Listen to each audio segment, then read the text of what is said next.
আমরা আন্ডারগ্রাউন্ড কেবলের কিছু বাকি আছে, ওগুলো আমরা পড়ব। তো আমি আন্ডারগ্রাউন্ড কেবল এবার যে স্যার আমার ফাইনালে। একটা হ্যাঁ, বলেন। স্যার আমার একটা কোশ্চেন ছিল, মানে স্যার আমরা মিডের আগে পড়ছিলাম, হ্যাঁ, মানে ওই যে ডিস্ট্রিবিউশনের ক্ষেত্রে যে করণ ইফেক্টটা হচ্ছে যদি একটু বলতেন। করোনা মানে ইফেক্ট। যখন আমরা পড়ছি তখন করণ ইফেক্টটা মাথার মধ্যে আসলো। জি স্যার। আচ্ছা, করোনা ইফেক্ট হচ্ছে কি, যে এটা একদম সহজভাবে যদি বলি, এই আপনার হচ্ছে যে যে লাইনগুলো আছে, হ্যাঁ, এরকম যে লাইনগুলো আছে, ট্রান্সমিশন লাইনে, এখানে তো আপনার প্রচুর ভোল্টেজ থাকে লাইনগুলোতে, তাই না? লাইনগুলোতে কিন্তু প্রচন্ড ভোল্টেজ থাকে। তো অনেক বেশি ভোল্টেজ থাকে, হাই ভোল্টেজ। তো এই হাই ভোল্টেজ থাকার কারণে যেটা হয়, যে আপনার এই তারের যে আশেপাশে যে বায়ুগুলো আছে, ঠিক আছে, এই তারের আশেপাশে বায়ুগুলো আপনার আয়োনাইজড হয়ে যায়। তো আয়োনাইজড হওয়ার কারণে দেখবেন যে একটা হচ্ছে দুই ধরনের প্রপার্টিজ দেখতে পাওয়া যায়। একটা হচ্ছে যে আপনার ভায়োলেট কালারের একটা গ্লো দেখা যায়, ভায়োলেট কালারের একটা গ্লো দেখা যায় আপনার তারের চারপাশে।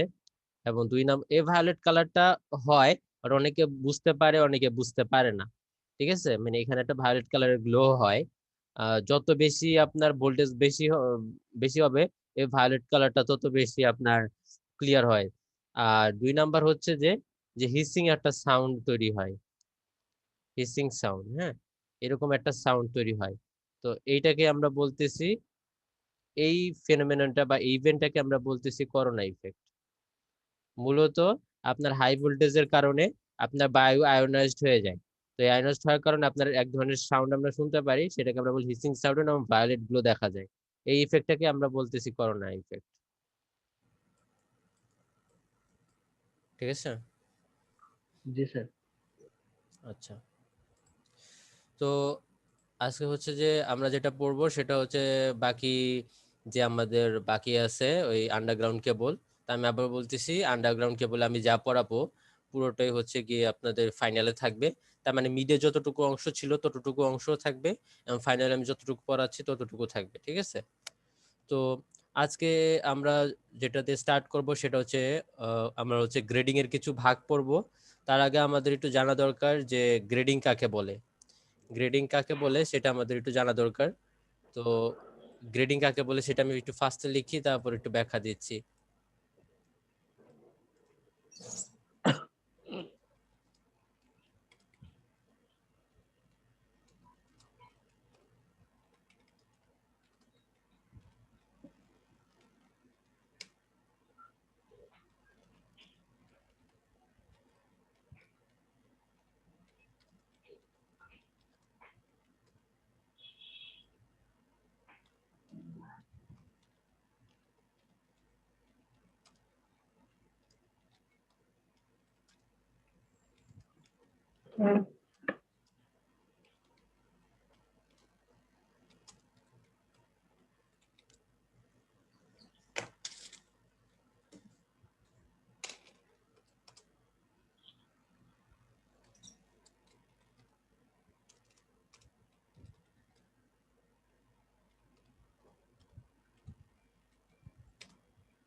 ঠিক আছে, তাহলে আমরা একটু খেয়াল করে দেখি। দেখেন, প্রথমে যেটা বলছি সেটা হচ্ছে কি, দেখেন এখানে বলছে গ্রেডিং কাকে বলে, সেটা আমি একটু বলার চেষ্টা করছি প্রথমে। তো এখানে প্রসেস বলা হয়েছে, গ্রেডিং হচ্ছে কি একটা প্রসেস, যে প্রসেসের মাধ্যমে আমরা কি করতেছি, ইউনিফর্ম ইলেকট্রোস্ট্যাটিক স্ট্রেস আমরা পাবো এই তিনটা ডাইইলেকট্রিক অফ কেবলস। মানে কেবলের ইনসুলেশনে আমরা দেখছি যে আপনার এটা আমি যদি কেবলটা একটু আঁকি তাহলে একটু খেয়াল করে দেখেন। এটা হয় যে আমাদের হচ্ছে কন্ডাক্টর, এবং তার চারপাশে ঘিরে একটা ইনসুলেশনের লেয়ার থাকে, এবং পুরোটা মিলে একটা ওয়্যার হয়। এবং আমরা দেখছিলাম যে কি হচ্ছে এখানে, যে কন্ডাক্টরের সারফেসে ইলেকট্রোস্ট্যাটিক স্ট্রেসটা বেশি থাকে। তার মানে হচ্ছে এই যে কন্ডাক্টরের সারফেস, এই সারফেসে হচ্ছে আমাদের ইলেকট্রোস্ট্যাটিক স্ট্রেসটা বেশি থাকবে, এবং আপনি কন্ডাক্টরের সারফেস থেকে যত দূরে সরে যেতে থাকবেন ইলেকট্রোস্ট্যাটিক স্ট্রেসের পরিমাণটা তত কমতে থাকবে। এবং এই পরিমাণটা আমরা দেখছিলাম সেটা কিরকম কমে, এরকম মোটামুটি একটা এক্সপোনেনশিয়াল টাইপের এরকম কমতে থাকে। আচ্ছা, এবং এই পয়েন্টটাকে আমরা বলছিলাম জি ম্যাক্স, এবং এই পয়েন্টটাকে আমরা বলছিলাম জি মিন। তো এটা হচ্ছে কি আমরা বলছিলাম যে এরকম নর্মালি থাকে। তো আমরা কি করতেছি এখানে, যে বলতেছি যে এরকম আমরা কি করব, এই যে আনইউনিফর্ম, ঠিক আছে, এরকম যে আনইউনিফর্ম যে স্ট্রেসটা আছে সেটাকে আমরা এলিমিনেট করব। কিভাবে? গ্রেডিং করার মাধ্যমে করতে পারি। যে আমরা তাহলে গ্রেডিং কাকে বলতেছে, যে গ্রেডিং হচ্ছে এমন একটা প্রসেস, যে প্রসেসের মাধ্যমে কি করতেছি, যে ইনসুলেশন লেয়ারে হচ্ছে আমার যে ডাইইলেকট্রিক যে স্ট্রেসের পরিমাণ সেটা হচ্ছে সমান হচ্ছে। মানে এরকম নন ইউনিফর্ম হয় না, একদম আপনার হচ্ছে কি ইউনিফর্ম হবে, মানে সেম থাকবে ইলেকট্রোস্ট্যাটিক স্ট্রেসের পরিমাণ। ইনসুলেশনের বিভিন্ন পয়েন্টে আপনার ডাইইলেকট্রিক স্ট্রেসের পরিমাণ সেম থাকবে। তো এটা আমরা যে প্রসেসের মাধ্যমে করি সেটাকে আমরা বলতেছি গ্রেডিং। আচ্ছা, এখন গ্রেডিং কেন করা হয়? মূলত আমরা দুইটা কারণে হচ্ছে গ্রেডিংটা করে থাকি। একটা হচ্ছে কি, যে একটু ফার্স্টলি চিন্তা করেন, যে আমরা দেখতেছি যদি এটা গ্রেডিং না করা থাকে, মানে নর্মাল কেবল যদি আমরা বলি, ধরেন আমরা নর্মাল কেবলের কথা বলতেছি, যে কেবলটা গ্রেডিং করা হয় নাই, তাহলে দেখছি যে তার মানে এইখানে হচ্ছে যে কন্ডাক্টরের যে সারফেস, সেই সারফেসে আমার হচ্ছে কি জি ম্যাক্স পাওয়া যায়, মানে হচ্ছে পোটেনশিয়াল গ্রেডিয়েন্টের পরিমাণটা সবচেয়ে বেশি হয়। এবং আপনার ওয়্যারের যে সারফেসটা আছে সেই সারফেসে আমরা হচ্ছে কি জি মিনিমাম পাই। তার মানে হলো যে ইলেকট্রোস্ট্যাটিক যে পোটেনশিয়ালের পরিমাণ সেটা আমরা কম পাই। তো এরকম থাকার কারণে আমরা যখন এই যে এই মাঝখানে যে লেয়ারটা, এই পুরোটা লেয়ার জুড়ে হচ্ছে কি আমার ইনসুলেশন থাকে। তো এখন দেখেন ইনসুলেশনের এই পয়েন্ট যদি আমি বলি আর এই পয়েন্ট যদি আমি বলি, তাহলে হচ্ছে যে এই পয়েন্টে আমার ইলেকট্রোস্ট্যাটিক স্ট্রেসের পরিমাণ এই পয়েন্টের চেয়ে বেশি। কারণ হচ্ছে কি এই পয়েন্টটা আমার হচ্ছে কন্ডাক্টরের সারফেসের কাছাকাছি আছে। তো এখন যেটা আমি বলতে চাচ্ছি, যে যদিও আমার ইনসুলেশনের বিভিন্ন পয়েন্টে কি হচ্ছে, আপনার পটেনশিয়াল যে গ্রেডিয়েন্টের মান সেটা ভিন্ন হচ্ছে, তারপরে হচ্ছে কি আমাদের ইনসুলেশন ঠিক করার ক্ষেত্রে আমাকে এমন ভাবে চুজ করতে হয় যাতে সে যে জি ম্যাক্স যেটা আছে সে যেন জি ম্যাক্স হচ্ছে কি করতে পারে, উইথস্ট্যান্ড করতে পারে। না হলে কি হবে, আমি যদি জি ম্যাক্সকে যদি কনসিডারেশনে না রেখে যদি অন্য মানে আমি এমন একটা ম্যাটেরিয়াল নিলাম এখানে, ইনসুলেশন ম্যাটেরিয়াল, যেটা হচ্ছে কি জি ম্যাক্সটা উইথস্ট্যান্ড করতে পারে না, তাহলে কি হবে, ইনসুলেশনে ব্রেকডাউন চলে আসবে। ঠিক আছে, ইনসুলেশনে ব্রেকডাউন ঘটবে। আচ্ছা, তো এখন যদি আমি কি করি, যে জি ম্যাক্সটাকে এখন মাথায় রেখে এই হচ্ছে কি আমি ইনসুলেশনটাকে চুজ করলাম, তাহলে যেটা হচ্ছে যে যদিও আমি জি ম্যাক্সটাকে মাথায় রেখেই করছি, তারপরেও দেখেন যে সব জায়গায় তাহলে ওই ইনসুলেশনের পরিমাণটা এরকম যে সে জি ম্যাক্সটা উইথস্ট্যান্ড করতে পারবে, বাট আমার ইনসুলেশনের সব পয়েন্টে কি জি ম্যাক্স স্ট্রেস পড়ে না। যার ফলে কি হচ্ছে, যে আমার যে কন্ডাক্টর বা যে ওয়্যার যেটা আছে সেটা হচ্ছে কি বেশি মানে মানে আননেসেসারি বেড়ে যাচ্ছে, যে থিকনেসটা যেটা পুরুত্ব সেটা আমার আননেসেসারি বেড়ে যাচ্ছে। যার ফলে এখান থেকে হচ্ছে কি আমার কস্টটাও বেড়ে যাবে, কস্টটাও ইনক্রিজ হবে।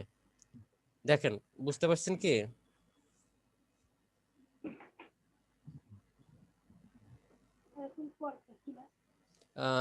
আমি যতটুকু বললাম যে দুইটা প্রবলেম, সে দুইটা প্রবলেম কি বুঝতে পারছেন সবাই?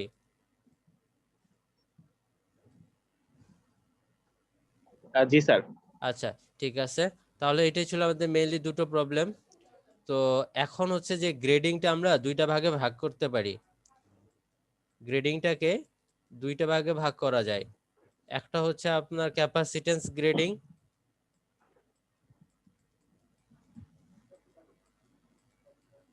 গ্রেডিংকে দুইটা ভাগে ভাগ করা যায়।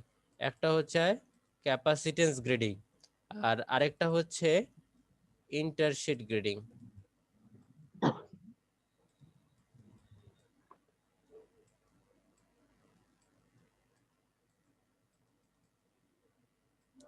একটা হচ্ছে ক্যাপাসিটেন্স গ্রেডিং আর একটা হচ্ছে ইন্টারশিট গ্রেডিং। তো আজকে আমরা ক্যাপাসিটেন্স গ্রেডিংটা পড়বো। তো ক্যাপাসিটেন্স গ্রেডিংটা যদি আমরা একটু খেয়াল করে দেখি, একটু পিডিএফটাতে যদি আমরা যাই, এই যে এইটা হচ্ছে কি আমাদের ক্যাপাসিটেন্স গ্রেডিং। তো এটা হচ্ছে আমরা পড়বো আজকে এই টপিকটা। তো আমরা স্টার্ট করি, দেখেন তো ক্যাপাসিটেন্স গ্রেডিং।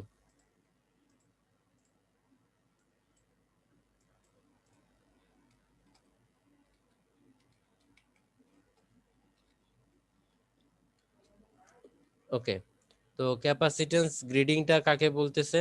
তো আমি ফার্স্টে এটা একটু লিখি, তাহলে বোঝাতে সুবিধা হবে। তো ক্যাপাসিটেন্স গ্রেডিং এর ডেফিনেশনটা একটু আমি লিখি ফার্স্টে।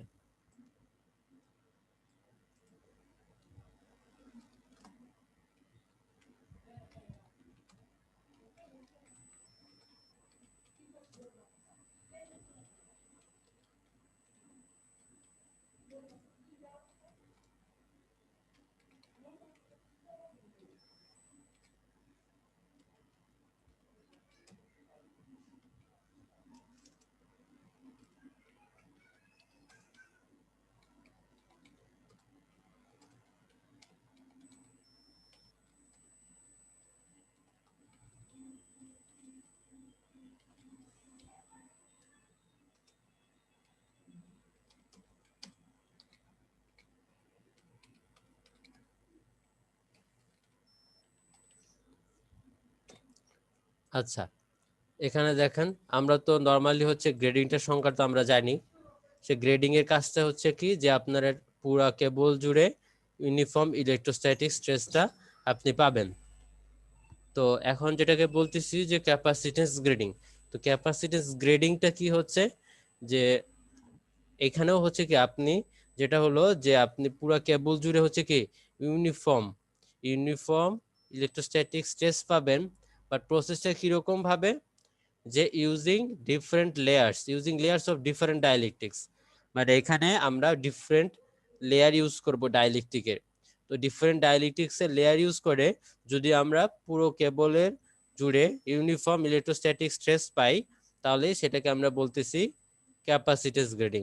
তো মূল কথাটা হচ্ছে ক্যাপাসিটেন্স গ্রেডিং এর এটা, যে সেটা হচ্ছে যে আমাদের কি করব আমরা, যে ডিফারেন্ট লেয়ার ইউজ করব ডিফারেন্ট ডাইলেকট্রিক্সের। তো আমরা যদি ফার্স্ট একটু খেয়াল করে দেখি যে আমাদের যে নর্মাল কেবল ছিল বা আনগ্রেডেড যে কেবলটা ছিল, সেটা যদি আমরা একটু খেয়াল করি, তো কি থাকে এখানে হচ্ছে আমাদের কন্ডাক্টর থাকে এবং তার চারপাশ জুড়ে হচ্ছে কি কন্ডাক্টরকে ঘিরে আমার একটা ইনসুলেশনের লেয়ার থাকে এবং পুরোটা মিলে হচ্ছে কি আমাদের একটা ওয়্যার তৈরি হয়। এইটাকে আমরা বলি সেটা হচ্ছে আনগ্রেডেড কেবল,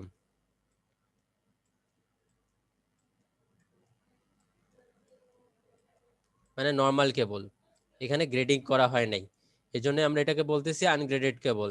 এখন আমরা যদি বলি এই ক্যাপাসিটেন্স যে গ্রেডিং করা হয়েছে এমন একটা কেবল যদি আমরা বলি, তাহলে দেখেন তো ফার্স্টে কি থাকবে, একটা কন্ডাক্টর থাকবে। আচ্ছা, কন্ডাক্টর থাকলে এমন কি বলছে তার চারপাশে ঘিরে তো আমার ইনসুলেশন থাকবে। বাট এখানে যেটা বলা হয়েছে দেখেন, এখানে একাধিক লেয়ার থাকবে ডিফারেন্ট ডাইলেকট্রিক্সের। তাহলে ফার্স্টে চিন্তা করেন যে কি হচ্ছে, এখানে এটাকে ঘিরে হচ্ছে একটা লেয়ার আছে ধরলাম, এটা হচ্ছে একটা ডিফারেন্ট, এটা হচ্ছে একটা এক ধরনের ইনসুলেটিং ম্যাটেরিয়াল দিয়ে এই লেয়ারটা তৈরি করা হয়েছে, যার পারমিটিভিটি হচ্ছে কত, এপসাইলন 1। ঠিক তেমনি আমরা কি করলাম, একাধিক যেহেতু বলছে তো একের অধিক লেয়ার থাকবে। তো আমরা এরপর বললাম যে আবার আরেকটা ডিফারেন্ট লেয়ারের হচ্ছে ইনসুলেটিং ম্যাটেরিয়াল দেওয়া আছে। সেটা রিলেটিভ পারমিটিভিটিকে আমরা বললাম এপসাইলন 2, এবং এর পাশে চারপাশে হচ্ছে কি আরেকটা ডিফারেন্ট ইনসুলেটিং ম্যাটেরিয়ালের লেয়ার দেওয়া আছে, সেটাকে আমরা ধরলাম এপসাইলন 3। তাহলে দেখেন এটা হচ্ছে আমাদের কন্ডাক্টর, এবং এই পুরোটা মিলে হচ্ছে কি আমাদের ওয়্যার। তো এখানে ছিল আমার একটাই লেয়ার, এবং এখানে জাস্ট পুরোটা জায়গা জুড়ে হচ্ছে একটাই ইনসুলেটিং ম্যাটেরিয়াল ছিল, সেটাকে আমরা বলতেছিলাম আনগ্রেডেড কেবল বা নর্মাল কেবল। আর ক্যাপাসিটেন্স যে গ্রেডেড যে কেবলটা, সেটা হচ্ছে কি দেখেন যে পুরো ওয়্যারের, এটা হচ্ছে কন্ডাক্টর এবং এটা মিলে হচ্ছে পুরো ওয়্যার। তো পুরো ওয়্যারে আমরা হচ্ছে একাধিক লেয়ার থাকবে ডিফারেন্ট ডাইলেকট্রিক্স এর। তো ডিফারেন্ট ডাইলেকট্রিক্স কিভাবে হয়েছে, এই যে আমাদের দেখেন যে পারমিটিভিটি মান ভিন্ন, তার মানে এখানে আমি একাধিক, এখানে কয়টা লেয়ার দেওয়া আছে দেখেন, এই হচ্ছে 1 নাম্বার লেয়ার, এটা হচ্ছে 2 নাম্বার, এবং এটা হচ্ছে 3 নাম্বার লেয়ার। তার মানে এখানে পুরোটা ওয়্যার জুড়ে আমাদের তিনটা লেয়ার তৈরি করা আছে, এবং তিনটা লেয়ারের প্রত্যেক লেয়ারে আমার ডিফারেন্ট ডাইলেকট্রিক ম্যাটেরিয়াল দেওয়া আছে। তো আমরা যদি এইভাবে গ্রেডিং করি, এটাকে আমরা বলবো ক্যাপাসিটেন্স গ্রেডিং, এবং এই গ্রেডিং করার ফলেও আমাদের পুরো কেবল জুড়ে হচ্ছে ইউনিফর্ম ইলেকট্রোস্ট্যাটিক স্ট্রেসটা আমরা পাবো। বুঝতে পারছেন? এটা হচ্ছে আমাদের ক্যাপাসিটেন্স গ্রেডিং। তো নরমালি হচ্ছে তাহলে কিন্তু আমি আনগ্রেডেড কেবলের সাথে ক্যাপাসিটেন্স গ্রেডের যে কেবল, সেই কেবলের পার্থক্যটাও কিন্তু আমি বলে দিলাম।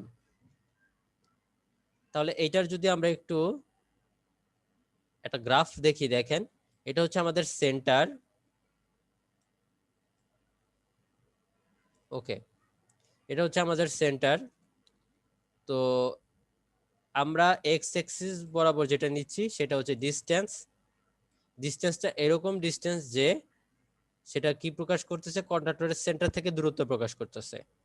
আর ওয়াই অ্যাক্সিস বরাবর আমরা নিচ্ছি হচ্ছে স্ট্রেস, মানে পটেনশিয়াল গ্রেডিয়েন্টের যে পরিমাণটা, সেটাই হচ্ছে আমরা নিয়েছি ওয়াই অ্যাক্সিস বরাবর। ওকে, তাহলে দেখেন, তো আমরা জানি ফার্স্টে প্রথম লেয়ারের কথা চিন্তা করেন, এই প্রথম লেয়ারের কথা। তাহলে এই প্রথম লেয়ারের জন্য যদি আমি চিন্তা করি, তাহলে আমরা জানি যে সবচেয়ে বেশি কি হয়, যে আপনার যে পটেনশিয়াল যে গ্রেডিয়েন্ট মানটা হয় আমার কন্ডাক্টরের সারফেসে। তার মানে এইখানে আমার পটেনশিয়াল গ্রেডিয়েন্টের পরিমাণটা সবচেয়ে বেশি হবে, এবং আপনি এই লেয়ার থেকে যত দূরে দূরে আপনি 1 নাম্বার লেয়ারের একদম যখন সারফেসে পৌঁছে যাবেন, 1 নাম্বার লেয়ারের সারফেসে, তখন হচ্ছে কি আপনি হচ্ছে পটেনশিয়াল গ্রেডিয়েন্টের মানটা সবচেয়ে কম পাবেন এই 1 নাম্বার লেয়ারের জন্য। তাহলে আমি চিত্রটা আঁকি, দেখেন এখানে হচ্ছে আমার জি ম্যাক্স। তাহলে আমি ধরলাম একটা পয়েন্ট সিলেক্ট করে দিয়ে ধরলাম এটা হচ্ছে আমাদের জি ম্যাক্স।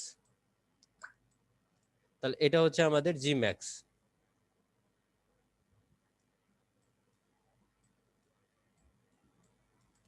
এটা হচ্ছে আমাদের জি ম্যাক্স, এবং আপনি এই সারফেস থেকে যত দূরে সরে যেতে থাকবেন, আপনার পটেনশিয়াল গ্রেডিয়েন্টের মান তত কমতে থাকবে। তাহলে জি ম্যাক্স থেকে কমে কমে এরকম চলে আসলো ধরলাম। তাহলে এটা হচ্ছে ধরেন জি মিন, এটা 1 নাম্বার লেয়ারের জন্য। আচ্ছা, তো 1 নাম্বার লেয়ারের জন্য ধরেন 1 নাম্বার লেয়ার জন্য ধরেন জি ওয়ান ম্যাক্স, সর্বোচ্চ যে পটেনশিয়াল গ্রেডিয়েন্টটা পাবো 1 নাম্বার লেয়ারের জন্য, সেটাকে আমরা ইন্ডিকেট করছি জি ওয়ান ম্যাক্স দ্বারা। ঠিক তেমনি 2 নাম্বার লেয়ারের জন্য আমরা সর্বোচ্চ যে পটেনশিয়াল গ্রেডিয়েন্টটা পাবো, সেটাকে আমরা ধরলাম বা ইন্ডিকেট করলাম জি টু ম্যাক্স দ্বারা। আর 3 নাম্বার লেয়ারে আমরা সর্বোচ্চ যে পটেনশিয়াল গ্রেডিয়েন্টটা পাবো, সেটাকেও আমরা ইন্ডিকেট করলাম জি থ্রি ম্যাক্স দ্বারা।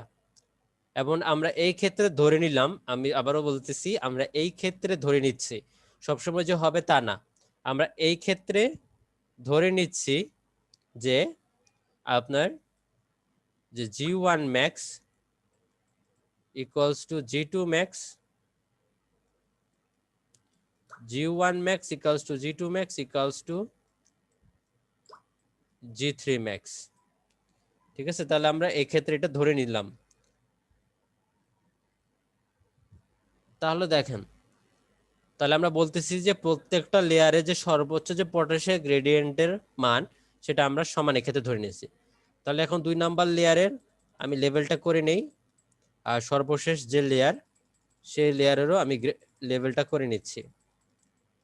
আচ্ছা, লেয়ারটা দিয়ে লেভেলটা করে নিলাম। এখন দেখেন 2 নাম্বার লেয়ারের ক্ষেত্রে চিন্তা করব।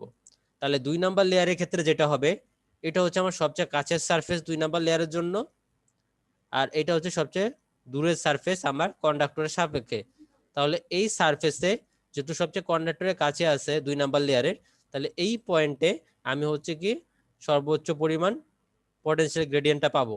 এবং এই ক্ষেত্রে আমি যেহেতু ধরে নিছি G1 max equals to G2 max, তাই এখান থেকে স্টার্ট হবে যেহেতু সমান, এই ক্ষেত্রে আমি বলে নিছি সমান, এবং হচ্ছে কি যে এখানে আমার হচ্ছে সবচেয়ে বেশি আমি পটেনশিয়াল গ্রেডিয়েন্ট পাবো। ঠিক সেম ভাবে যত দূরে যেতে থাকবো 2 নাম্বার লেয়ারের ক্ষেত্রে, ঠিক তেমনি ভাবে আমার কমতে থাকবে, একই রকম ভাবে কমতে থাকবে। এখন আমরা যাই 3 নাম্বার লেয়ারে। তো 3 নাম্বার লেয়ার হচ্ছে এটা, এবং 3 নাম্বার লেয়ারের এই পোর্শনটা হচ্ছে কি আমাদের এই যে লেয়ারটা বা এই সারফেসটা আমাদের হচ্ছে এইটা কন্ডাক্টরের সবচেয়ে কাছাকাছি আছে, এবং আউটার যে সারফেস যেটা সেটা আমার সবচেয়ে দূরে আছে। তাহলে এখানে এই যে 3 নাম্বার লেয়ারে যে ইনার সারফেস, এই ইনার সারফেসে আমরা হচ্ছে কি জি ম্যাক্স পাবো, এবং যেহেতু G3 ম্যাক্স এবং প্রত্যেকটা লেয়ারের হচ্ছে আমার জি ম্যাক্স সমান, এই কারণে এটা হচ্ছে এই পয়েন্টে চলে আসবে, এবং আমি যত দূরে যেতে থাকবো তত হচ্ছে কি আমার পটেনশিয়াল গ্রেডিয়েন্টের মানটা কমতে থাকবে এরকম ভাবে। তাহলে এটাই হচ্ছে আমাদের গ্রাফটা ছিল, এবং এই ক্ষেত্রে আমরা ধরে নিছি যে প্রত্যেকটা লেয়ারে আমরা ম্যাক্সিমাম যে পটেনশিয়াল, প্রত্যেকটা লেয়ারে আমরা ম্যাক্সিমাম যে পটেনশিয়াল গ্রেডিয়েন্ট পাবো সেই ম্যাক্সিমাম পটেনশিয়াল গ্রেডিয়েন্টটা আমার সমান। এই কারণে আমার গ্রাফটা দেখেন প্রত্যেকটার যে ম্যাক্সিমাম পয়েন্ট সেটা কিন্তু একই জায়গায় আছে। এরকম কম বেশি হইতে পারে, বাট আমরা এই ক্ষেত্রে ধরে নিছি যে প্রত্যেকটা লেয়ারের যে ম্যাক্সিমাম যে পটেনশিয়াল গ্রেডিয়েন্ট সেটা আমার সমান। এখন আমরা একটু পরে প্রমাণ দেখব, বাট প্রমাণ দেখার সময় আমি এটাও বলে দেব যে ডিফারেন্ট হইলে কি হইতো, ঠিক আছে? বাট আমরা প্রমাণ যখন করা শুরু করব তখন আমরা এই প্রিন্সিপালটাকে আমরা কনসিডার করেই প্রমাণটা করব। দেন ডিফারেন্ট হলে কি হইতো এটাও বলে দেব, সমস্যা নেই। তাহলে এটা হচ্ছে আমাদের গ্রাফটা আমি দেখাইলাম। এই গ্রাফটা কি সবাই বুঝতে পারছেন?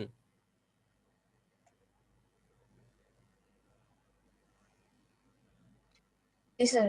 আচ্ছা, এখন দেখেন আমি প্রথমে বললাম যে এই গ্রেডিং করার ফলে কি হচ্ছে, গ্রেডিং করার ফলে যেটা হয় যে আপনার ইনসুলেশনের প্রত্যেকটা পয়েন্টে আপনি হচ্ছে ইউনিফর্ম ইলেকট্রোস্ট্যাটিক স্ট্রেসটা পাবেন। তো এখন আমাদের জানা দরকার এই যে আমরা বলতেছি যে যে কোনো পয়েন্টে আমরা ইউনিফর্ম ইলেকট্রোস্ট্যাটিক স্ট্রেসটা পাবো, সেটা আসলে কিভাবে হলো। আচ্ছা, তো এখন দেখেন এই যে আমরা 3টা ডিফারেন্ট লেয়ার নিছি, এই ক্ষেত্রে এই 3টা ডিফারেন্ট লেয়ার, 3টা ডিফারেন্ট ডাইলেকট্রিক্সের। তো এই 3টা ডিফারেন্ট ডাইলেকট্রিক্স আমরা কিভাবে বুঝলাম যে এখানে 3টা ডিফারেন্ট রিলেটিভ পারমিটিভিটি এখানে শো করতেছে, পারমিটিভিটি। তো প্রথম লেয়ারের পারমিটিভিটি হচ্ছে ε1, সেকেন্ড লেয়ারের পারমিটিভিটি হচ্ছে ε2, এবং 3 নাম্বার লেয়ার যেটা আছে সেই 3 নাম্বার লেয়ারের পারমিটিভিটি হচ্ছে ε3। আচ্ছা, এখন আমরা এই যে লেয়ার 3টা এমন ভাবে নিব যেখানে কি হচ্ছে দেখেন, আমরা যদি প্রথমে একটু চিন্তা করি যে 1 নাম্বার লেয়ারটা কিন্তু আমার কন্ডাক্টরের সবচেয়ে কাছাকাছি আছে, তাহলে এর রিলেটিভ পারমিটিভিটি আমার সবচেয়ে বেশি হবে, যাতে এ হচ্ছে কি আমার স্ট্রেসটা এর উপর স্ট্রেসটা বেশি পড়বে রিলেটিভলি। তো এই কারণে হচ্ছে আমরা এই কন্ডাক্টরের কাছাকাছি যে সারফেসটা থাকে, মানে 1 নাম্বার যে লেয়ারটা, সেই 1 নাম্বার লেয়ারের রিলেটিভ পারমিটিভিটির মান আমার সবচেয়ে বেশি হবে।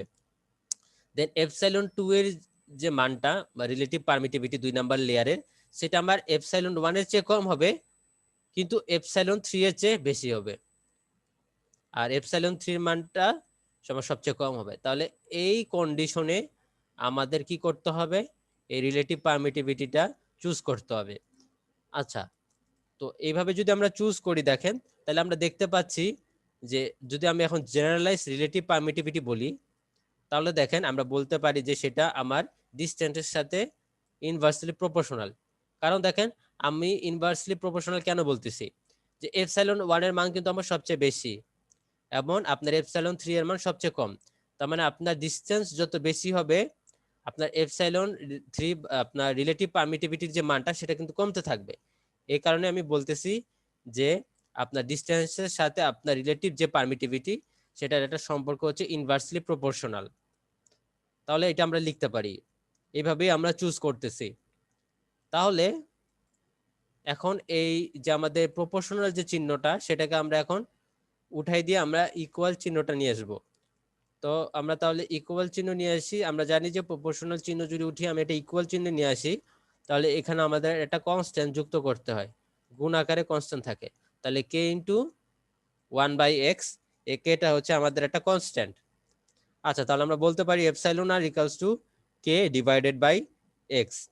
ওকে, তাহলে দেখেন এখন আমরা যে নর্মালি যে পটেনশিয়াল গ্রেডিয়েন্টের যে সূত্রটা আমরা জানি, নর্মাল পটেনশিয়াল গ্রেডিয়েন্টের সূত্র জি ইকুয়ালস টু ছিল আমাদের Q divided by 2 pi epsilon not epsilon R into হচ্ছে কত এক্স। এখন দেখেন আমরা কি করতে পারি, এই এক্স এর বদলে আমরা কি লিখতে পারি দেখেন, এফস এর বদলে না, এখানে হচ্ছে এপসাইলন নট এপসাইলন আর, তো তাহলে এপসাইলন আর এর বদলে আমরা লিখতে পারি কে ডিভাইডেড বাই এক্স, তাহলে আমরা সেটাই লিখবো। তাহলে 2 পাই এপসাইলন নট হচ্ছে আমাদের কনস্ট্যান্ট, আর এপসাইলন আর এর বদলে আমরা লিখতে পারি কে ডিভাইডেড বাই এক্স ইন্টু আছে এখানে এক্স, তাহলে এক্স, তাহলে এই এক্স এবং এ এক্স ক্রস হয়ে গেল। তাহলে দেখেন আমাদের আলটিমেটলি থাকতেছে পটেনশিয়াল গ্রেডিয়েন্টের মান G equals to Q divided by 2 pi epsilon nought K. তাহলে এখানে একটু খেয়াল করে দেখেন, আমরা যদি এই রিলেশনে যদি আমি লেয়ারটাকে প্লেস করি, তাহলে দেখেন কি হচ্ছে, এই রিলেশন বলতে কি যে আমার লেয়ার এই কন্ডাক্টরের সারফেস থেকে যত দূরে যাব আপনার হচ্ছে ওই লেয়ারের রিলেটিভ পারমিটিভিটির মান আমার কমতে থাকবে। তার মানে সবচেয়ে কাছের লেয়ারে আমার রিলেটিভ পারমিটিভিটি বেশি এবং সবচেয়ে দূরের লেয়ারে আমার রিলেটিভ পারমিটিভিটি মান কম। আমি যদি এই রিলেশনে আমি যদি এইভাবে গ্রেডিং করি, তাহলে দেখেন আমার পটেনশিয়াল গ্রেডিয়েন্টের মান কিন্তু দেখেন কনস্ট্যান্ট আসতেছে। এখানে কিন্তু কোনো এরকম কোনো প্যারামিটার নাই, এখানে কিন্তু ডিস্টেন্সের প্যারামিটার নাই, দেখতে পাচ্ছেন এখানে আগে ছিল এক্স থাকতো নরমালি, মানে ডিস্টেন্সের সাথে আমার পটেনশিয়াল গ্রেডিয়েন্টের মানটা চেঞ্জ হইতো, বাট এখানে দেখেন কে একটা কনস্ট্যান্ট, এপসাইলন নটও কনস্ট্যান্ট, এমন কিউটাও আমার হচ্ছে একটা তারের জন্য কনস্ট্যান্ট হবে। তাহলে যেটা হচ্ছে দেখেন যে পুরো আমার এখানে ডিস্টেন্সের সাথে কিন্তু পটেনশিয়াল গ্রেডিয়েন্টের কোনো সম্পর্ক নাই, তার মানে আপনি পুরো কেবল জুড়ে হচ্ছে পটেনশিয়াল গ্রেডিয়েন্টের মানটা আপনি কনস্ট্যান্ট পাচ্ছেন, মানে একটা ফিক্সড পাচ্ছেন সেম। তাহলে দেখা যাচ্ছে যে ক্যাপাসিটেন্স গ্রেডিং করার ফলে আমরা পুরো কেবল জুড়ে কি পাচ্ছি, একটা ইউনিফর্ম পটেনশিয়াল গ্রেডিয়েন্ট পাচ্ছি। বুঝে গেছে? ইউনিফর্ম পটেনশিয়াল গ্রেডিয়েন্ট পেলাম কিভাবে সেটা আমি দেখালাম এখন পর্যন্ত। এই রিলেশনটা ফলো করলে আমরা হচ্ছে ইউনিফর্ম যদি গ্রেডিং করি তাহলে হচ্ছে ইউনিফর্ম পটেনশিয়াল গ্রেডিয়েন্ট আমরা পাবো।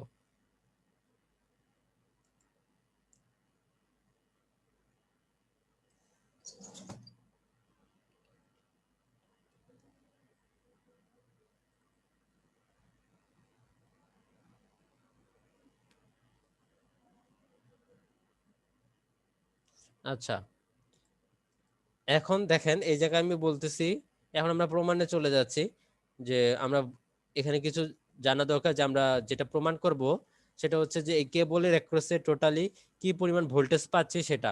তো তার আগে হচ্ছে কিছু প্যারামিটারস গুলো আমাদের একটু জানতে হবে, সেই প্যারামিটারস গুলো আপনাদের একটু আমি এখন একটু বলবো। যেমন আমরা নর্মালি তো জানি স্মল ডি মানে কি, স্মল ডি মানে হচ্ছে এই কন্ডাক্টর যে সারফেসটা, এই কন্ডাক্টরের ডায়ামিটার, এটা হচ্ছে আমার স্মল ডি।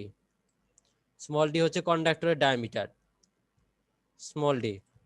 তারপরে আছে হচ্ছে স্মল ডি ওয়ান, ডি ওয়ানটা কি সেটা আমাদের জানতে হবে।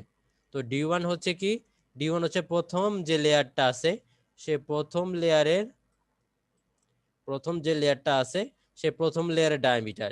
ঠিক তেমনি ভাবে ডি টু, ডি টুটা কি, ডি টু হচ্ছে আমার সেকেন্ড যে লেয়ার আছে সেই সেকেন্ড লেয়ারের ডায়ামিটার, এটা হচ্ছে আমাদের ডি টু। আর ক্যাপিটাল ডি হচ্ছে কি, ক্যাপিটাল ডি হচ্ছে আমার টোটাল ওয়্যারের যে ডায়ামিটারটা সেটাই হচ্ছে আমার ক্যাপিটাল ডি, এটাই হচ্ছে আমার ক্যাপিটাল ডি। তাহলে এই সিম্বলগুলো আমাদের একটু বুঝতে হবে, স্মল ডি কোনটা এরকম যে আমরা ডি এর যে সিম্বলগুলো আছে সেগুলো আমরা বুঝলাম। এখন দেখেন V1, V2 এবং V3 এগুলো আমাদের বুঝতে হবে ভোল্টেজ।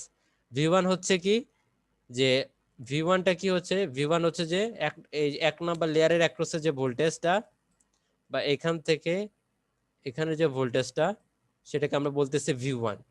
V2 হচ্ছে কি 2 নাম্বার লেয়ারের অ্যাক্রসে যে ভোল্টেজ সেটা হচ্ছে V2। আর 3 নাম্বার লেয়ারের যে অ্যাক্রসে ভোল্টেজ সেটাকে আমরা বলতেছি V3। আর ক্যাপিটাল যে ভি আমরা টোটাল মানে ওভারঅল যে ভোল্টেজ যেটা হচ্ছে আপনার summation of V1 plus V2 plus V3 মানে ওভারঅল ভোল্টেজ, সেটা হচ্ছে আপনার কন্ডাক্টরের সারফেস থেকে ওয়্যারের সারফেসে যে ভোল্টেজটা সেটাই হচ্ছে আপনার ক্যাপিটাল ভি। এটাই হচ্ছে আমাদের ওভারঅল ভোল্টেজ। তাহলে V1 হচ্ছে 1 নাম্বার লেয়ারের অ্যাক্রসে ভোল্টেজ, V2 হচ্ছে 2 নাম্বার লেয়ারের অ্যাক্রসে ভোল্টেজ এবং V3 হচ্ছে 3 নাম্বার লেয়ারের অ্যাক্রসে ভোল্টেজ। আচ্ছা, তাহলে এখন আমরা একটু প্রমাণে চলে যাই। আমরা আসলে ওভারঅল যে ভোল্টেজটা মানে ক্যাপিটাল ভি এই কেবলের অ্যাক্রসে যে ওভারঅল যে ভোল্টেজটা আমরা পাচ্ছি বা পাবো মানে অ্যাপ্লাই হচ্ছে সে ভোল্টেজটা কত সেটা হচ্ছে আমরা এখন বের করার চেষ্টা করব। সেটার একটা ইকুয়েশন বের করে প্রুফ করব আর কি, জেনারেলাইজড ইকুয়েশন। তো আমরা তাহলে দেখেন আমরা প্রুফ করি। তো এই ক্ষেত্রে আমরা ধরে নিছিলাম ফার্স্টে কি দেখেন, আমরা বলছিলাম যে এখানে 3টা লেয়ার আছে এবং 3-এর অধিক লেয়ারও থাকতে পারে, বাট এখানে আমরা 3টা লেয়ার বিবেচনা করছি। তো এখানে 3টা লেয়ারের প্রত্যেকটার অ্যাক্রসে যে পটেনশিয়াল গ্রেডিয়েন্ট আমরা পাচ্ছিলাম ম্যাক্সিমাম পটেনশিয়াল গ্রেডিয়েন্ট, সেই ম্যাক্সিমাম পটেনশিয়াল গ্রেডিয়েন্টের মান আমরা কি ধরছি, সমান ধরে নিছিলাম। তার মানে G1 ম্যাক্স আমরা ধরছিলাম G1 max equals to G2 max equals to হচ্ছে কত, G3 ম্যাক্স। আচ্ছা, এটাকে আমরা সমান ধরে নিছি। এখন আমরা যদি নর্মাল চিন্তা করি যে দেখেন আমরা G1 ম্যাক্স এর ইকুয়েশনটা কিরকম, G1 ম্যাক্স G1 ম্যাক্স হচ্ছে Q divided by 2 pi epsilon not epsilon R X. এখন দেখেন এই 1 নাম্বার লেয়ারে, এটা হচ্ছে আমাদের 1 নাম্বার লেয়ার, 1 নাম্বার লেয়ারে আমার রিলেটিভ পারমিটিভিটি কত, এপসাইলন 1। তাই আমার এখানে রিলেটিভ পারমিটিভিটি কত হবে, এপসাইলন 1 চলে আসবে, এপসাইলন 1। এবং এক্স হচ্ছে কি আপনার এই কন্ডাক্টরের সেন্টার থেকে এই হচ্ছে দূরত্বটা। তাহলে যদি আমি এই G1 ম্যাক্সটা বলি, আমার ম্যাক্সটা কখন হবে, 1 নাম্বার লেয়ারে এই সারফেসে আমার ম্যাক্সটা হবে, এই সারফেসে। তার মানে আমার তখন দূরত্বটা হবে কত, এই সেন্টার থেকে এতটুকু যে দূরত্ব, কন্ডাক্টরের যে রেডিয়াস, তো কন্ডাক্টরের রেডিয়াসের সমান এই এক্সটা হবে কন্ডাক্টরের রেডিয়াসের সমান, আমরা আগেও দেখছি। তাহলে কন্ডাক্টরের ডায়ামিটার ছিল আমার হচ্ছে কত, স্মল ডি, এবং স্মল ডি কে যদি আমি 2 দিয়ে ভাগ করি তাহলে আমি রেডিয়াস পাবো, এবং সেটা হচ্ছে কি আমার দূরত্বের সমান নির্দেশ করবে। তাহলে এই এক্স এর বদলে আমরা প্লেস করবো হচ্ছে স্মল ডি বাই 2। তাহলে স্মল ডি বাই 2, এটা হলো আমাদের G1 ম্যাক্স। ঠিক তেমনি ভাবে যদি আমরা G2 ম্যাক্সটা বের করতে চাই তাহলে দেখেন G2 ম্যাক্স, G2 ম্যাক্স হবে Q divided by 2 pi epsilon not, epsilon R থাকে, তো এখানে দেখেন 2 নাম্বার লেয়ারে আমার এখানে রিলেটিভ পারমিটিভিটি কত, এপসাইলন 2। তাহলে এখানে আমরা লিখবো এপসাইলন 2 এবং এক্স মানে হচ্ছে দূরত্ব। তাহলে 2 নাম্বার লেয়ারে আপনার সর্বোচ্চ পরিমাণ যে পটেনশিয়াল গ্রেডিয়েন্টটা হবে সেটা হচ্ছে কোথায়, এই সারফেসে। এটা হচ্ছে আমাদের 2 নাম্বার লেয়ার, এটা হচ্ছে 2 নাম্বার লেয়ারের আউটার সারফেস, এটা হচ্ছে ইনার সারফেস। তো ইনার সারফেসটা যেহেতু আমার কন্ডাক্টরের কাছাকাছি আছে, তাই 2 নাম্বার লেয়ারের এই ইনার সারফেসে আপনার হচ্ছে বেশি ম্যাক্সিমাম পটেনশিয়াল গ্রেডিয়েন্টটা পাবেন। তাহলে তাহলে আমাকে দূরত্ব হবে এই কর্নার সেন্টার থেকে এতটুকু পর্যন্ত। তাহলে দেখেন এতটুকু পর্যন্ত আমার দূরত্ব, তাহলে আমরা জানি 2 নাম্বার যে 1 নাম্বার লেয়ারের যে আপনার ডায়ামিটার ছিল সেটা কত ছিল, D1, এবং এই D1 কে যদি আমি 2 দিয়ে ভাগ করি তাহলে আমরা রেডিয়াস পাবো। তার মানে এখান থেকে আমরা এটার দূরত্বটা আমরা পেয়ে যাচ্ছি। তাহলে এখানে আমি বসাবো D1 বাই 2। ঠিক তেমনি ভাবে G3 ম্যাক্সটাও যদি আমি ওইভাবে চিন্তা করি আমরা বসায় নিতে পারবো, সেটা হচ্ছে G3 max। G3 max হচ্ছে Q ডিভাইডেড বাই হচ্ছে 2 পাই এপসাইলন নট এপসাইলন 3, দেন এখানে আমার আসবে হচ্ছে D2 বাই 2। এখন দেখেন এই টু ক্রস যায়, তো এটাকে আমি জাস্ট ইকুয়েশন গুলো আরেকটু হচ্ছে কি করতেছি, আমরা মডিফাই করতেছি। এই টু ঠিক তেমনিভাবে এখানের ক্ষেত্রে এই টু আর এই টু ক্রস যায়, তাহলে এই টুটাকে আমরা কেটে দিচ্ছি জাস্ট। তাহলে দেখেন এটা হচ্ছে G1 ম্যাক্স, G2 ম্যাক্স এবং G3 ম্যাক্স। তাহলে এখানে যদি আমরা বসাই G1 ম্যাক্সের ভ্যালুটা আমরা বসাবো, তাহলে Q divided by pi epsilon not epsilon 1 D equals to G2 max বসাবো, তাহলে Q divided by pi epsilon not epsilon 2 D1, মানে এখানে আমরা G3 বসাবো, Q divided by pi epsilon not epsilon 3 এবং হচ্ছে D2।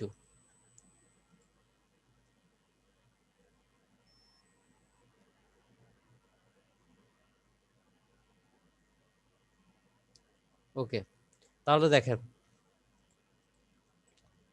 এখন আমরা এইখান থেকে আমরা কিউ গুলোকে ক্রস করে ফেলতে পারি এবং পাই এপসাইলন নট এগুলোকে আমরা ক্রস করে ফেলতে পারি। তাহলে আমরা পাচ্ছি কি 1 by epsilon 1 D equals to 1 by epsilon 2 D1 equals to হচ্ছে কত 1 বাই এপসাইলন 3 D2। তার মানে এখান থেকে আমরা লিখতে পারি এপসাইলন 1 ডি, জাস্ট বিপরীতকরণ করে দেই, এপসাইলন 2 D1 ইকুয়ালস টু হচ্ছে কি এপসাইলন 3 D2। তাহলে আমরা দেখলাম যে তিনটা লেয়ারের আমার এই যেটা হচ্ছে যে তিনটা লেয়ারের প্রত্যেকটার যদি পটেনশিয়াল গ্রেডিয়েন্টের যে ম্যাক্সিমাম যে পটেনশিয়াল গ্রেডিয়েন্টের পরিমাণ সেটা যদি সমান হয় তাহলে এরকম একটা আমরা রিলেশন পেতে পারি। যদি সমান না হয় তাহলে কিন্তু এই রিলেশনটা আমরা পাবো না, ঠিক আছে? কারণ সমান না হলে তখন আমি লিখতে পারবো না যে G max equals to G2 max, এটা আমরা লিখতে পারবো না। তো তার মানে এখানে যেহেতু আমরা লিখতে পারছি যে G1 max equals to G2 max equals two G3 max, তার মানে এখানে আমার প্রত্যেকটা সারফেসে যে বা লেয়ারের যে ম্যাক্সিমাম যে পটেনশিয়াল গ্রেডিয়েন্টের পরিমাণ সমান সেটা ধরে আমরা করতেছি। তাহলে দেখেন, তাহলে আমরা এই রিলেশনটা আমরা পাইলাম। আচ্ছা, এখন দেখেন আমরা ভোল্টেজটা এখন ক্যালকুলেট করব। তো ভোল্টেজটা আমরা কিভাবে ক্যালকুলেশনে নিয়ে আসতে পারি?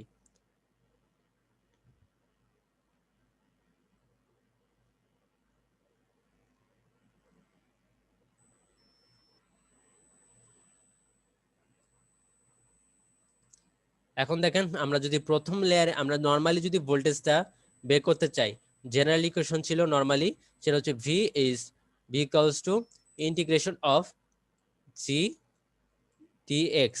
তাহলে এখন আমরা বের করতে চাচ্ছি এক নাম্বার যে লেয়ারের অ্যাক্রসের যে ভোল্টেজটা সেটা, তাহলে আমরা বলতেছি V1। তাহলে V1 ইকুয়ালস টু G1, তাহলে আমরা এখানে যেটা বলতেছি দেখেন V1 ইকুয়ালস টু হচ্ছে কি এক নাম্বার লেয়ারের যে ভোল্টেজটা এক নাম্বার অ্যাক্রসের যে ভোল্টেজ সেটা হচ্ছে V1। তাহলে V1 ইকুয়ালস টু হচ্ছে যে এর অ্যাক্রসে যে এইখানে যে পটেনশিয়াল গ্রেডিয়েন্টের যে ক্যালকুলেশনটা সেটা আমাদের কি করতে হবে, ইকুয়েশনটাকে ইন্টিগ্রেশন করতে হবে আমাদের ডিসটেন্সের সাপেক্ষে। এখন দেখেন V1টা হচ্ছে এই এক নাম্বার লেয়ারের অ্যাক্রসের যে ভোল্টেজ, তাইলে এখানে আমাকে লিমিটটা ঠিক করে দিতে হবে যাতে সে আমার এক নাম্বার লিমিটটা মানে ডিসটেন্সটা আমাকে এমনভাবে ঠিক করে দিতে হবে যেটা সেটা এক নাম্বার সারফেসটাকে বা এক নাম্বার লেয়ারটাকে বোঝায়। তাহলে দেখেন এক নাম্বার লেয়ারটা শুরু হয়েছে কোথা থেকে, এক নাম্বার লেয়ারের ইনার সারফেস হচ্ছে এখান থেকে, এবং এক নাম্বার লেয়ারের আউটার সারফেস কোথায়, এখানে। তাহলে আমার শুরু হয়েছে এখান থেকে, মানে হচ্ছে স্মল ডি বাই 2 থেকে, আর শেষ হয়েছে কোথায়, এখানে, মানে আউটার সারফেসটা হচ্ছে এখানে। তার মানে সেটা হচ্ছে কত D1 বাই 2। দেখেন লিমিটটা বসানো কি বুঝতে পারছেন?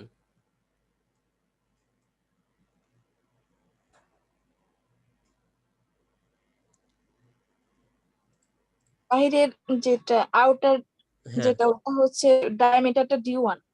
হ্যাঁ জি স্যার। আমি যদি এটার একটু যদি জাস্ট এতটুকু যদি আঁকি, দেখেন এই 1 নাম্বার লেয়ারটাকে, এটা হচ্ছিল আমাদের হচ্ছে কন্ডাক্টর, এবং তার চারপাশে 1 নাম্বার লেয়ার ছিল এবং সেটার ছিল ε1। আমরা বলছি যে কন্ডাক্টরের যে ডায়ামিটার সেটা তো আমাদের স্মল ডি, এটা, আর 1 নাম্বার লেয়ারের যে পুরোটা ডায়ামিটার সেটাকে আমরা বলছিলাম D1। তাইলে আমরা বলতেছি 1 নাম্বার লেয়ারটা শুরু হয়েছে কোথা থেকে, মানে 1 নাম্বার লেয়ারের ইনার সারফেসটা হচ্ছে এটা, এবং আউটার সারফেসটা হচ্ছে এটা। তাহলে সেন্টার থেকে 1 নাম্বার লেয়ারের দূরত্ব কত, স্মল d/2, আর সেন্টার থেকে আউটার যে সারফেসটা আছে 1 নাম্বার লেয়ারে সেটা দূরত্ব কত, d1/2। এই যে d1/2, বুঝতে পারছেন?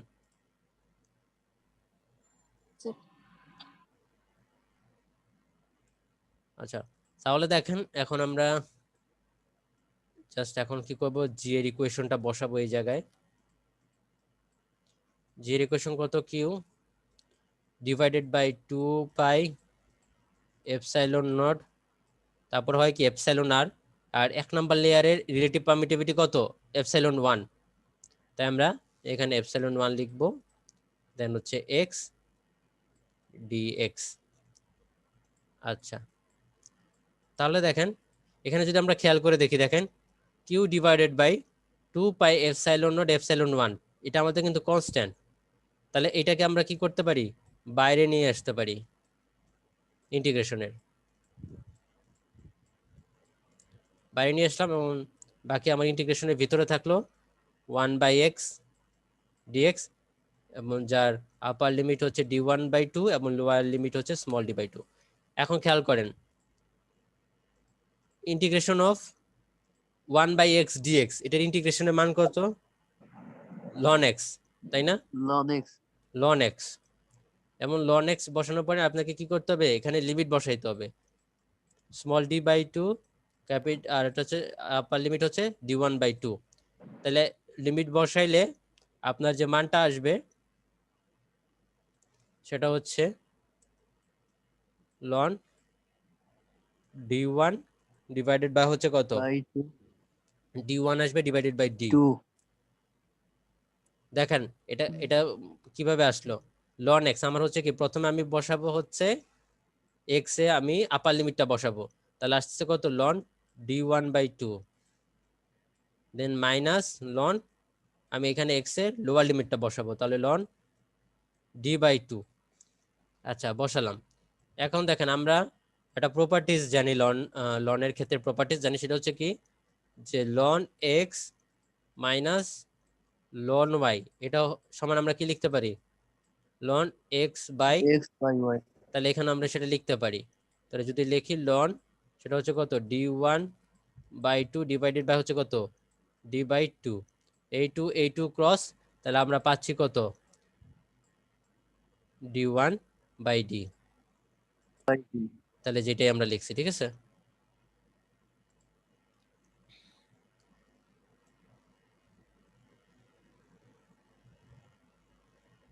ওকে, তাহলে দেখেন আমরা v1টা কিন্তু পেয়ে গেলাম। এখন দেখেন এটাকে কিভাবে লেখা যায়, আমি এখানে কিউটাকে রিপ্লেস করে দেওয়ার চেষ্টা করতেছি। তো দেখেন আমরা এখানে যেটা বলতেছি যে দেখেন এখন আমাদের আর এখানে এই চিত্রটা লাগবে না, আচ্ছা চিত্রটা থাকুক, আচ্ছা এটা এটা একটু মুছে দিই।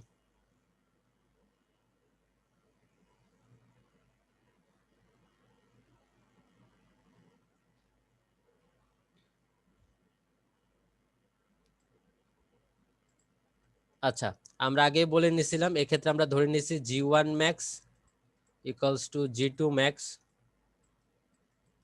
ইকুয়ালস টু হচ্ছে g3 max। যেহেতু তিনটাই আমার সমান, তো আমরা এদেরকে কি করতেছি, ধরেন একটা কমন সিম্বল, এই g1 max এরকম আলাদা আলাদা না বলে, যেহেতু তিনটাই আমার সমান, মানে একটা ভ্যালুই নির্দেশ করতেছে, তাই এদেরকে আমি একটা কমন ভ্যালু দ্বারা নির্দেশিত করি, সেটা হচ্ছে g max। হ্যাঁ, g max দ্বারা প্রকাশ করতেছি।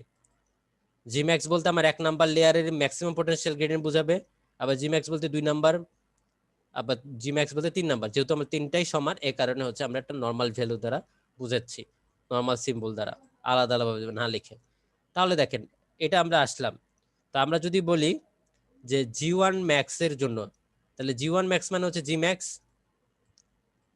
একটু আগে আমরা দেখছি সেটা হচ্ছে কত, এটা সূত্র হচ্ছে Q divided by 2 pi epsilon naught, এখানে আমার রিলেটিভ পারমিটিভিটি কত এপসাইলন 1, এবং এখানে এক্স থাকে, এক্স মানে হচ্ছে ডিসটেন্স, তাহলে এখানে ডিসটেন্সটা কত হবে এই small D by 2, small D by 2। আচ্ছা তাহলে দেখেন এখন আমরা কি করতেছি, এখানে দেখেন আমরা কি করব, এই কিউ ডিভাইডেড বাই 2 পাই এটাকে আমরা একটু রিপ্লেস করার চেষ্টা করতেছি। তাহলে দেখেন Q divided by 2 pi epsilon not epsilon 1, এটা সমান আমরা কি লিখতে পারি এই কোয়েশ্চেনের মাধ্যমে, এটার থেকে আমরা লিখতে পারি যে Q divided by 2 pi epsilon not epsilon 1 equals to হচ্ছে কত জি ম্যাক্স ইনটু হচ্ছে কত into small D by 2। D by 2। তাহলে এটাকে আমরা এইভাবে লিখি, এটাকে আমরা রিপ্লেস করে ফেলি, এটা এই যে কিউ এটা বলতে আমরা এই ভ্যালুটা লিখবো, তাহলে রিপ্লেস করতেছি। তাহলে এখানে আমার আসতেছে G max divided by 2 into D, এটা আসলে আমাদের ভি1। তাহলে দেখেন আমরা বাকিগুলাও এই ইকুয়েশনটার মতো করে আমরা লিখতে পারবো, আমাকে বাকিগুলো আর বের করতে হবে না। তাহলে ভি2 হবে জি ম্যাক্স বাই 2, এখানে ডি এর জায়গায় আসবে স্মল ডি1 লন, এখানে আসবে আমার ডি2 ডিভাইডেড বাই ডি1। ঠিক তেমনি আমি এখান থেকে আবার ভি3ও লিখতে পারি, ভি3 হবে জি ম্যাক্স বাই 2 ইনটু হচ্ছে কত জি ম্যাক্স বাই ডি 2 এখানে হবে D two ln D capital D divided by হচ্ছে স্মল ডি2। ঠিক আছে, ক্যাপিটাল ডি কেন? এখানে আমরা তো ডি3 বলি নাই, আমরা কি বলছি এখানে পুরোটা হচ্ছে ডি2। আমাদের কি ইকুয়েশন কি ছিল, স্মল ডি ছিল, ডি1 ছিল, ডি2 ছিল এবং দেন ডি ছিল, বুঝতে পারছেন? আমরা তো ডি2 কিছু বলি নাই, ডি2 বলতে কোন, মানে ডি 3 সারফেসের জন্য ডি হবে, হ্যাঁ মানে আমরা ক্যাপিটাল ডি। ডি2 বলতে কি বুঝাইছিলাম, এইটুকু পুরোটা দূরত্ব, এইটুকু পুরোটা ডায়ামিটার, মানে 2 নাম্বার লেয়ারের ডায়ামিটার, আর ডি হচ্ছে কি পুরোটা পুরোটা ডায়ামিটার। এখানে আমাদের ডি3 নাই, তো বুঝতে পারছেন? জি স্যার। তাহলে দেখেন এটা আসলো, আসার পরে এখন আমরা কি করব, দেখেন আমরা এরকম প্রত্যেকটার ভোল্টেজ কিন্তু আমরা পেয়ে গেছি, মানে ভি1 এর ভোল্টেজ আমরা বের করে ফেলছি, 1 নম্বর লেয়ারের অ্যাক্রসে ভোল্টেজ, দেন 2 নাম্বার লেয়ারের অ্যাক্রসে ভোল্টেজ, দেন 3 নাম্বার লেয়ারের অ্যাক্রসে ভোল্টেজ কিন্তু আমরা পেয়ে গেছি। এখন আমাকে বের করতে হবে টোটাল ভোল্টেজ। তাহলে টোটাল ভোল্টেজ কত আমরা এখন বের করে ফেলি, টোটাল ভোল্টেজ হচ্ছে ভি, সেটা হচ্ছে ভি1 প্লাস ভি2 প্লাস হচ্ছে ভি3। তাহলে দেখেন আমরা যদি টোটাল ভোল্টেজটা নিই তাহলে দেখেন এখানে এই তিনটা যোগ করতে হবে, তো এখানে দেখেন আমরা বলতে পারি এটা কিন্তু আমাদের কমন নিতে পারতেছি। তো কমন নেন আমরা। হ্যাঁ, তাহলে আমরা কমন নিয়ে ফেলি, সেটা হচ্ছে জি ম্যাক্স বাই 2, দেন আমার আসবে কত জি ম্যাক্স বাই 2, তাহলে কমন তো আমরা নিয়ে ফেলছি, তাহলে এখানে আসবে প্রথমে আমরা ভি1টা আগে লিখি, দেন হচ্ছে D ln D one by D plus হচ্ছে V two then D one ln D two by D one plus then আমরা যে ভি3টা লিখবো সেটা হচ্ছে D two ln capital D by small D two. ঠিক আছে, তাহলে আমরা ওভারঅল যে ভোল্টেজের যে ইকুয়েশনটা আমরা পাইলাম সেটা হচ্ছে এইটা, এবং এই ক্ষেত্রে আমরা ধরে নিছিলাম কি জি1 ম্যাক্স জি2 ম্যাক্স এবং জি3 ম্যাক্স কিন্তু আমার সমান। ঠিক আছে, তাহলে দেখেন এটা আমরা ইকুয়েশনটা পাইলাম, দেখেন এটা কি বুঝতে পারছেন?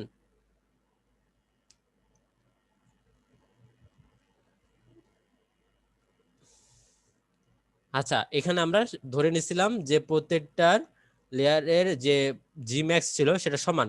যদি আমরা এখানে ধরে নিতাম যে তিনটার যে অ্যাক্রসে যে জি ম্যাক্স সেটা আমার সমান না, মানে এখানে আমার হচ্ছে 1 নাম্বার লেয়ারের অ্যাক্রসে জি1 ম্যাক্স, 2 নাম্বার লেয়ারের অ্যাক্রসে জি2 ম্যাক্স কাজ করতেছে এবং 3 নাম্বার লেয়ারের অ্যাক্রসে জি3 ম্যাক্স কাজ করতেছে, এবং এরা পরস্পর সমান না, তাইলে কি হইতো এই V1 এর এই জায়গায় ইকুয়েশন আসতো আমার এখানে G1 ম্যাক্স, V2 এর এখানে আসতো আমার G2 ম্যাক্স, আর V3 এর এই জায়গায় আসতো হচ্ছে কত G3 ম্যাক্স। ঠিক আছে, এবং তখন যেহেতু এই তিনটা আলাদা তখন কিন্তু আমরা এটাকে কমন নিতে পারতাম না, বুঝতে পারছেন? জাস্ট ডিফারেন্স থাকতো কি তখন এই তিনটা বের করে তখন যোগ করে দিতে হতো, তখন আমরা এখানে কমন নিতে পারতাম না। জাস্ট পার্থক্য এই জায়গায় যে এখানে আমরা কমন নিতে পারতাম না, তখন আমার ইকুয়েশনটার রূপ কিরকম আসতো, তখন এখানে আসতো হচ্ছে আপনার এখানে আসবে তখন হচ্ছে যে G1 max divided by 2, G1 max divided by 2 D ln D1 by D, then এখানে আমার গুণ আকারে আসতো হচ্ছে কত G2 ম্যাক্স, তখন এখানে আমার আসতো হচ্ছে G2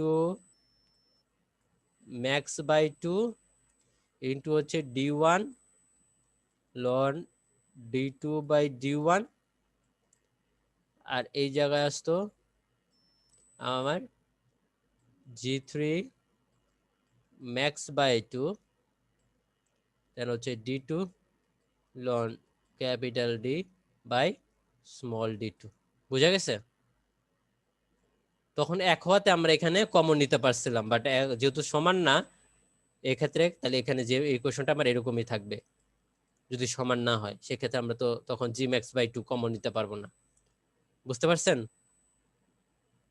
এটা হচ্ছে একটা ক্যাপাসিটেন্স গ্রেডিং যদি আমরা করে থাকি, তাহলে দুই তিনটা লেয়ারে যদি গ্রেডিং করা হয় তাহলে টোটাল ক্যাপাসিটি টোটাল যে ওয়্যারের অ্যাক্রসে যে ভোল্টেজটা আমরা পাবো সে ভোল্টেজটা এই ইকুয়েশনটা ফলো করে।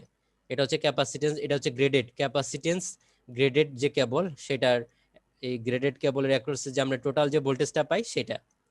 এখন ধরেন আমি এখন নর্মাল কেবলের ক্ষেত্রে বলি, তাহলে নর্মাল কেবলের ক্ষেত্রে ভোল্টেজের ইকুয়েশনটা কেমন হইতো?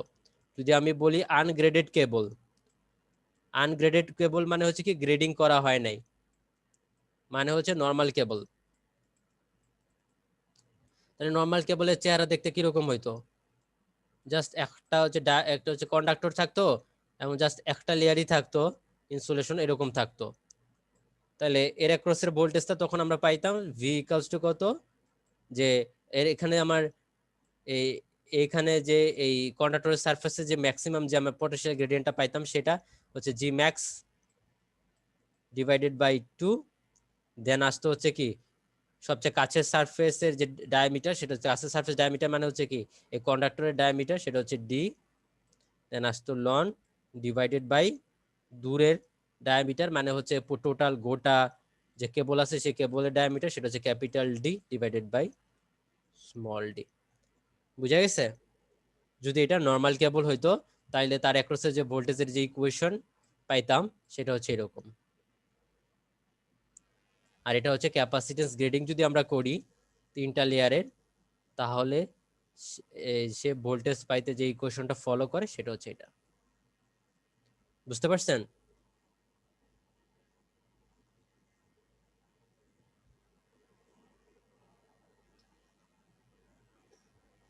সবাই কি ইকুয়েশনটা বুঝতে পারছেন?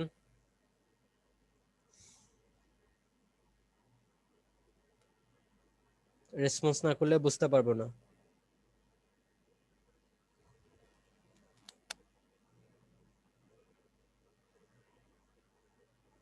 কেউ রেসপন্স করতেছেন না, আপনারা কি আদৌ ক্লাসে আছেন? জি স্যার, বুঝতে পারছি। আচ্ছা ঠিক আছে, তাহলে এটা বুঝতে পারলে আজকে ক্লাস এই পর্যন্তই। আর হচ্ছে আপনাদের সিআর আছেন এখানে? সিআর এর সাথে একটু কথা বলা লাগবে, সেটা হচ্ছে যে আপনাদের বুঝছেন মানে এক্সট্রা ক্লাস নিতে হবে। ও মিস গেছে তো ক্লাস, বিশেষ করে সবে বরাতের জন্য মিস গেছে, তো মোটামুটি দেখা যাচ্ছে 2টা এক্সট্রা ক্লাস নিতে হবে। তো আমি যদি আপনাদেরকে এক্সট্রা ক্লাস 2টা রবিবারে নেই, তাহলে কি আপনাদের মানে টাইম দিতে পারবেন রবিবারে? জি স্যার, রবিবার নেওয়া যায়। আচ্ছা সকালের দিক নিতে পারেন, হ্যাঁ হ্যাঁ সকালের দিক নিতে পারেন। হ্যাঁ, যে রবিবারে। মানে সকালের দিকেই নিব। তো রবিবারে যদি মানে সকাল বলতে কি আমি 11টা 11:30 থেকে স্টার্ট করব নাকি তারও আগে স্টার্ট করা যায়? 10টার মধ্যে দশটার নিলে দিকে ভালো হয়। হুম 10টার 10টা। দিকে আচ্ছা জি ঠিক স্যার। আছে, তাহলে আপনারা আইছেন, ঠিক আছে? আমি তাহলে দুইটা এক্সট্রা ক্লাস নিব, মাঝখানে গ্যাপ দিয়ে দুইটা এক্সট্রা ক্লাস নিয়ে নিব, ঠিক আছে?